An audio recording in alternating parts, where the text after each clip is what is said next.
Can we start? We get started? Yes. Members of the fourth state, ladies and gentlemen, welcome to this press conference.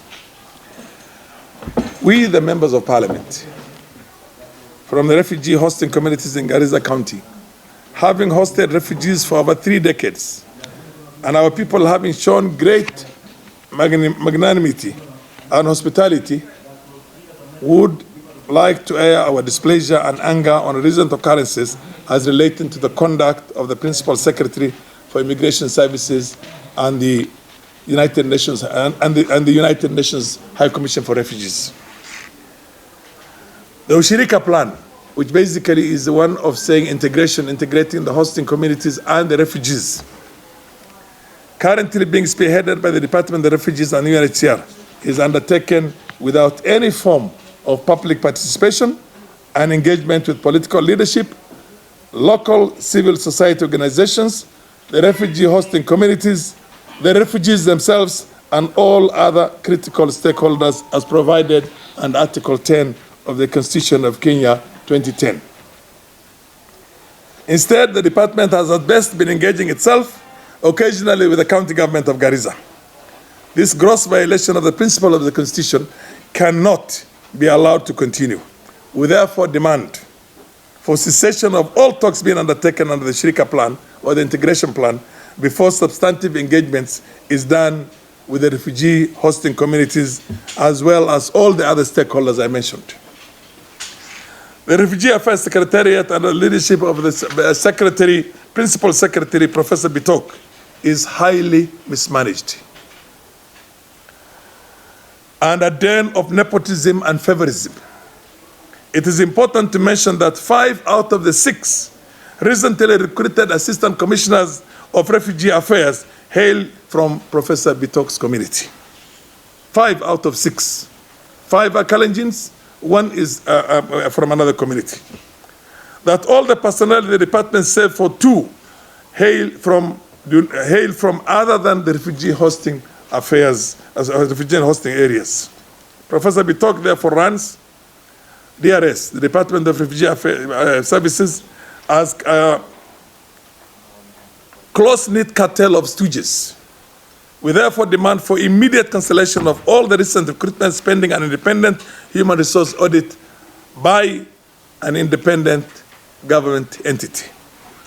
As for UNHCR, we regret that UNHCR has taken for granted the generosity and magnanimity of the refugee hosting communities for the longest time, for hosting refugees in an ecologically fragile ecosystem that has left the area completely degraded and the environment destroyed. The refugees rely on energy and shelter from immediate environments. Thus, they have continually degraded our environment in search of fuel wood. All the wildlife that was there in the Dab and Fafi constituencies are gone. The refugees now are going all the way to 100 miles from the refugee camps themselves to go and get firewood. UNHCR has not provided any support to address this area.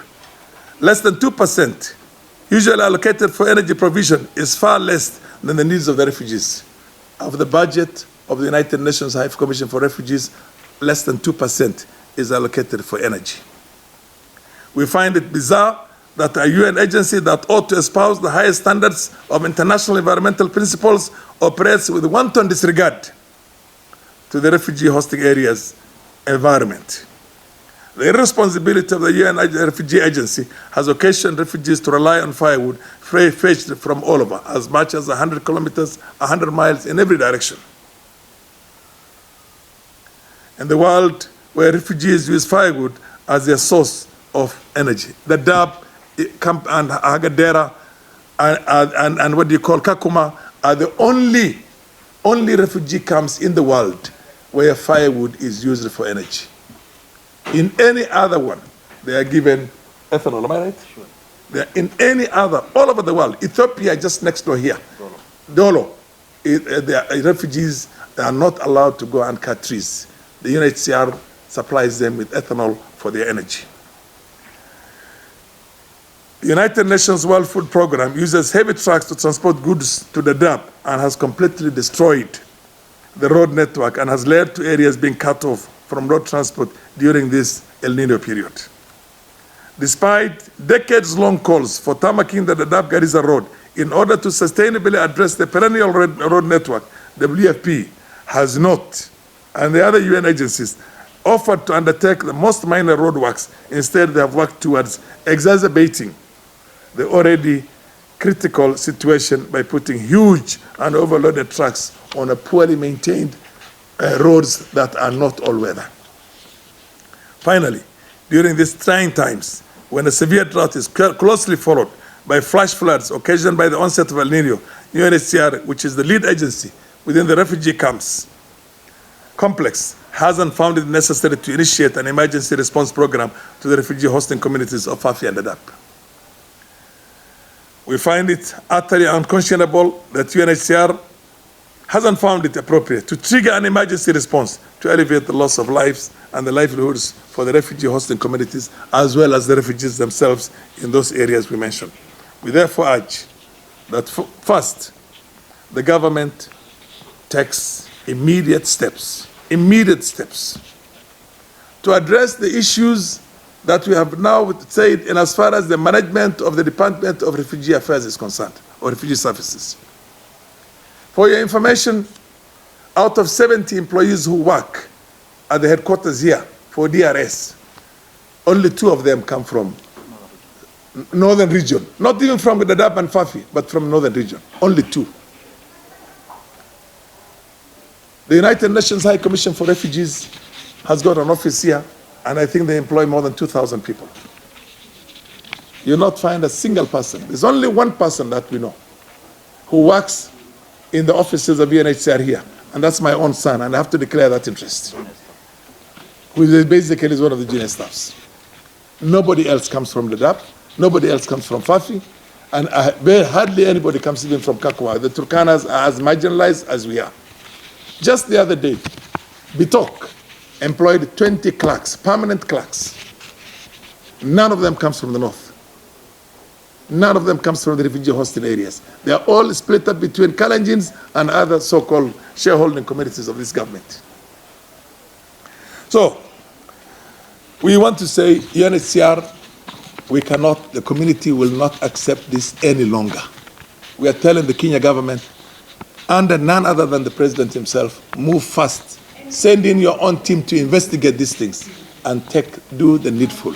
I am sure, and we are all sure, the president has not given the green light to condone that kind of a discrimination which is being done on our people up there.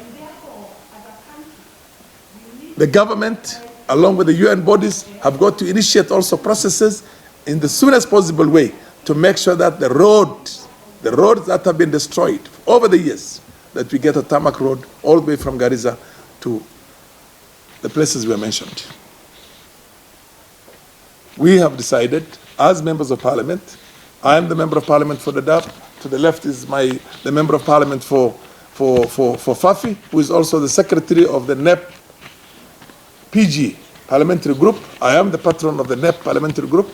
Next to me is the woman rep, who has a responsibility and a mandate for all that. Next is the MP for Garissa Township, where all these things go through, which is also affected as much as all these other ones we have mentioned now are affected. So I want to tell you, thank you very much. I'm going to give this opportunity to my brother, Yakub, to add his few words. Thank you very much, Morning. Mine is just to supplement what my brother has said. All that he said is true. We are here seated with a lot of pain because the Kenyan government refugee policy is managed by UNHCR. There is no any other country in the world where the refugee policy is managed by UNHCR.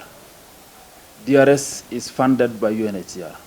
It has to do everything that has been given and ordered to by UNHCR. UNHCR has requested for camps to be opened. They were given camp. Kenya government said yes, yet they are not operating. UNHCR have requested for all sorts of help from Kenya government, and Kenya government said yes. We have never gotten as host communities our shares. The only time, I underline, the Kenyan government put its foot down when they have said we want to close the camps. That time UNHCR came to them, and the only time we got help from UNHCR was that time, where they given us a program called KDEC to Deep. And that program itself is a loan to the people of Kenya. Small and loan, a kitty loan. UNHCR have defined for Kenya government refugee-affected areas to mean 50 kilometers. Nowhere else in the world is refugee-affected areas only 50 kilometers square. In Pakistan, the whole of Peshawar and Zawahir province is considered as refugee-affected areas. The UNHCR have told Kenya government, we are going to help you give scholarships, what's called Elimu scholarship, which is 4,000 in number. And they said we are only going to give host community 150, the rest is going to the refugee community. Kenya government is not getting its share of the resources it needs from UNHCR. Billions of money have gone down that place. As we speak today, the only operating airstrip in northern Kenya is the Dab refugee camp. No plane from Kenya can land there without the clearance of UNHCR security officers, as we speak. Even if we want to give help, we have to get a clearance from UNHCR, the Dab. Occupation force, right? It's an occupational force. If you go to their camp in the Dab, he cannot get in without a clearance from DMO, head of the person. I can't get in there. It's a fortified institution with a lot of laxity. It cannot even control the person. Kenya government cannot even control the personnel who are working for UNHCR. There's a lady who is the deputy country representative.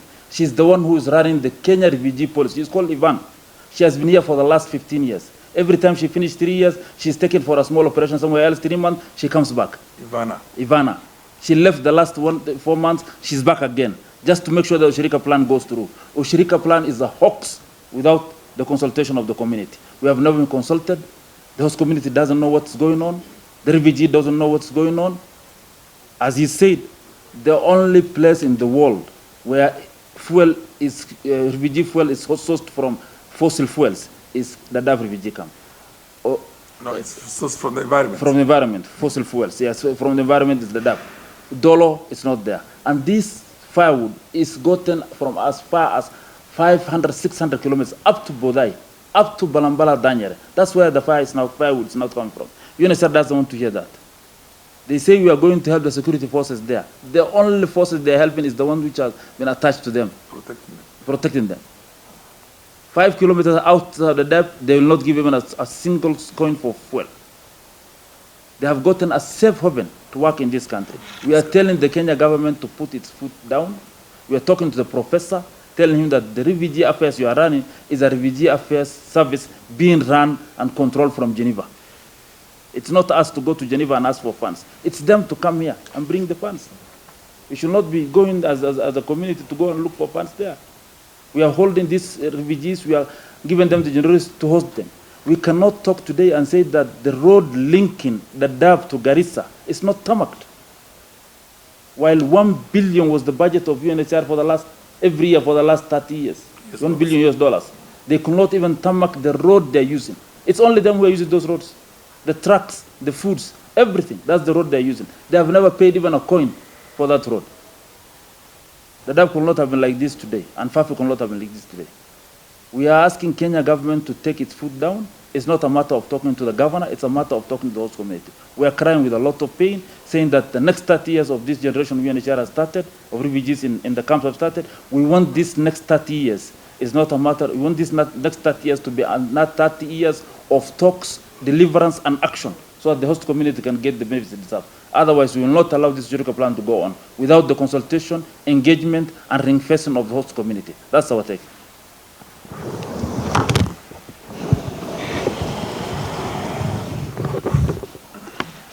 Good morning. I'm the County MP Garissa, and I stand by the statement by the leadership of Garissa. We are all here, apart from 2, who are also out of the 6. I think we are 4 here, and they also stand by this statement. It's not one-sided. It's for the whole county. I don't understand that the UNHCR have funds to cater for the host community plus the refugees, but they are doing nothing. It's only boardroom affairs. They call people, do their own thing. There's no public engagement on this.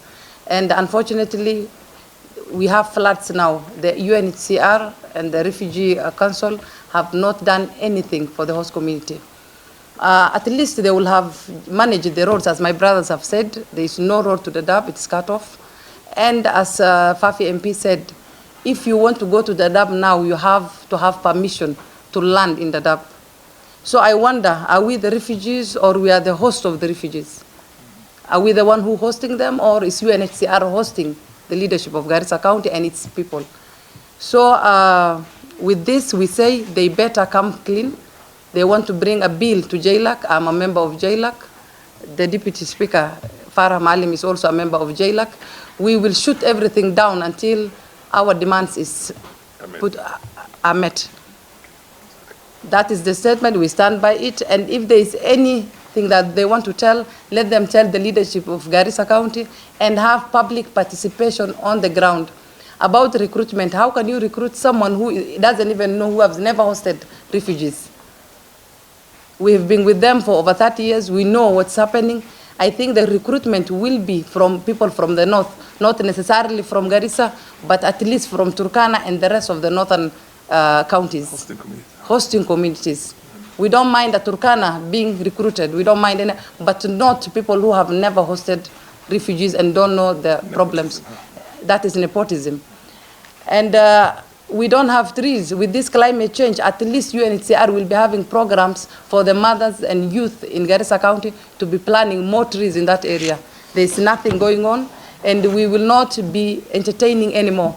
We will stand on our grounds. If they will not meeting our demands, then they should leave the county as soon as possible.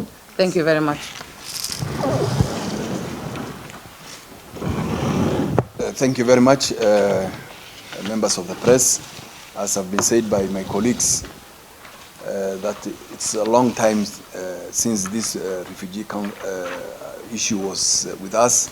Over 30 years we've been hosting the refugee community in Garissa County. Unfortunately, I think the UNHCR and the UN bodies have been taking advantage of our silence as leaders of the region. As have been said, there is total destruction of our environment as a result of hosting the communities of refugees. 30 years. At one point, UNHCR was actually giving tenders to people to go and cut trees so that they can be supplied to the refugees. You can imagine you being paid to go and destroy the environment. And while the government and the world is now planting trees, UNHCR is still encouraging the use of firewood by the refugees. The environment within the refugee complex, that is the Dab and Fafi constituencies, is totally destroyed. And that is why we have these flash floods. This is why we have all these droughts coming, recurring every now and then. And those who are in charge of actually protecting the environment are actually encouraging and paying for the destruction of our environment. The Urshirika plan was not properly talked about. There was no total engagement of, there was no engagement of leadership of the region and the people themselves, the host communities, who are the victims of this destruction, who are the victims of this neglect over the years. Garissa, the Dab Road is about 100 kilometers. UNHCR has been using, and World Food Program have been using that road only for food transportation. But their personnel travel by air. And they have built for themselves an airstrip within the camp. So you can imagine all the other destruction that is being caused by the heavy lifts of food products and petroleum products on the road. They have not considered it. That is why we cannot today access the Dab as people. So you can imagine the neglect of the UNHCR, and it is because we have been silent, we have been tolerating them for so far too long. Now it is high time we sat down with the leader. They sat down with the leadership of the region, not necessarily only the county. There are other elected leaders who have more influence and more impact, and we are being questioned by our people, those who elected us also, why this is happening. How come we have 6 commissioners recruited and none is from the region? How come 70 of people are recruited for the purpose of refugee affairs, and none of us is represented in that recruitment, that employment? So I think we need to sit down with what we call Professor Bitok and his team and UNHCR, so that we give direction. Otherwise, the Shirika plan is as good as failed. We will not accept it as it is. Thank you very much. Actually, the headquarters of DRS, Department of Refugee Affairs, is here in Upper Hill. You can go there now. There's a junior lawyer from Isiolo, I think, and one girl also is from Moyale Marsabit. That's all, from the north. Not a single Turkana, not a single one from our own refugee camps in here. In one recruitment of 6 assistant commissioners, one has the audacity to employ 5 from his own family. That person does not deserve to stay 1 day longer as a government employee. He doesn't. He has to leave as soon as possible. Professor Bitok should go somewhere else. He doesn't deserve to become a civil servant in this country of ours today, where we have a constitution that says the face of the country. 20 out of 20 employees, clerks are being employed as permanent staff. The clerks from our community who are working right now in the DAP are there on contracts, but here he's already employed 20 of them, over 50% of them from his own community. So what do we have? What kind of a country is this? So you can ask questions right now, but as far as we are concerned, this is not going to work. We will not accept it. Ushirika plan without our engagement is dead. That should be taken. The government should know that it's dead, because we will not allow it. Even the field coordinator in the DAP. Even the field coordinator for all this time has been somebody from. Always from somewhere else outside, outside this place. None from the hosting community. He has retired now, they brought another one from. They brought another one, but then this is the point. We don't even mind the face of Kenya. Yeah. We don't even mind if the 6 of them was one Kikuyu, one Kamba, one everything else. But here they come and they say 5 of them are from one community and one from, and excludes our people completely. We demand for a minimum of 50%, 60% of the people who are going to work with the refugees to be from the community itself. Because we are bearing the brunt of that thing, and it's never happened. UNHCR here, the same thing also. For them, it's a holiday here. Kenya is the best destination to come because it's just a holiday. Easy place, and they love it. Because they don't have to do anything, they don't have to have any heavy liftings, no. And when you talk to them, it's like, no. We are dealing with the public participation is not taking a photo opportunity with the governor and a few people from the county governments. By the way, let me tell you, that's not called public participation, because they've done that a few times. We don't know what's happening. They don't share any information with us. The only time they share is that letter which was sent the other day. I came through the parliament here, and we came in there, and you look at the program, I'll show you the program. We don't appear anywhere to put in our inputs. You sit in there, and everybody else talks, including assistant secretaries or what do you call under secretaries from the government, and members of parliament do not have a role in the program. The people's people, the people's representatives. So this is the height of a lousy, literally very stupid, I would say, for lack of a better word, what do you call inadequacy on the part of that committee. And that man who is a professor, he's called professor. I don't know what kind of a professor he is. He doesn't deserve to be there anymore. You better get somebody else to do that. UNHCR must also change its tactics. If it doesn't, the commissioner, the High Commissioner for Refugees, has to send the right people here to come and work with us, because we've seen this before. Thank you very much. We ask a question. Even UNHCR themselves, when they're employing, these days they have come with a tactics called internal employments. Just to exclude, just to discriminate against the hosting community. Internal adverts, so they recruit from within. You don't know where they're coming from. So we are sending even a signal to UNHCR that 30%, 35% of people in the DAP and even this office should be from Northern Kenya. No, should open up the employment. 60% from Northern Kenya, yes. Therefore, we are not taking any disrespect from UNHCR. Business will not be as usual. Or the Commission. Not the Commission, not UNHCR. We will say no, and when we say no, they will not move. I can tell you. That thing is dead up in issue. Any questions? We're not going to beg anybody. We've been trying to do this for the longest, but we just, when you have got impunity embedded in your own pathological, what they call construct, then nobody is going to, you won't listen to anybody. And that's exactly what Bitok is. Yes.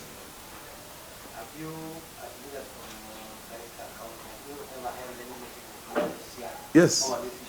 We've tried. By the way, you call him everything, 10 times, 20 times, they don't pick up your call. The few times we see them, I've gone to Bitok's office like 5 times myself. Member of Parliament, a senior politician, the senior most guy right now in the National Assembly. Nobody is a backbencher right now who has been a deputy speaker in this country before. You get my point? I am there as a ranking member, and he will not give me an opportunity. Oh, I'm running somewhere. Oh, I'm doing these things. You call him on the phone, he never picks it. Or he will call He's you happy, back. he's enjoying because he's looking for money from all over right now, and the money will be spent here in Nairobi. I can tell you that, because they'll put together everything. That's exactly what they're doing now. So when they go to Geneva and all those things to do fundraising, they're not doing fundraising for the hosting community there. They're not doing for refugees. They're not doing it for our projects and programs out there. They're not doing to try and alleviate the environmental degradation we have out there. They're looking for money to spend here. You can see it by the manner in which they're acting right now. They don't care. They have reached. They have reached. They empower, and basically they don't care about anybody. Bitok doesn't care about anybody. He has disrespected him. He has disrespected me. Every one of us. When your own government is not respecting you, do you think UN is going to respect you? The UN, it's like... talking to the government. You have DRS. We are talking to the government, so basically our relationship. No, your relationship, this country's constitution, the fundamental centerpiece of the constitution of this country is people-driven, public participation. You cannot do anything, including bringing up a new law, without going to the community that it affects, for them to participate in that and to put their inputs. And at the end of the day, that input is what determines the future of that piece of legislation. That's why right now, you know, government, actions are being shut down by courts. Yeah, what else? Any other question? Anybody else ask a question? Are you happy? Thank you. These are the... Some are there, right? Yeah.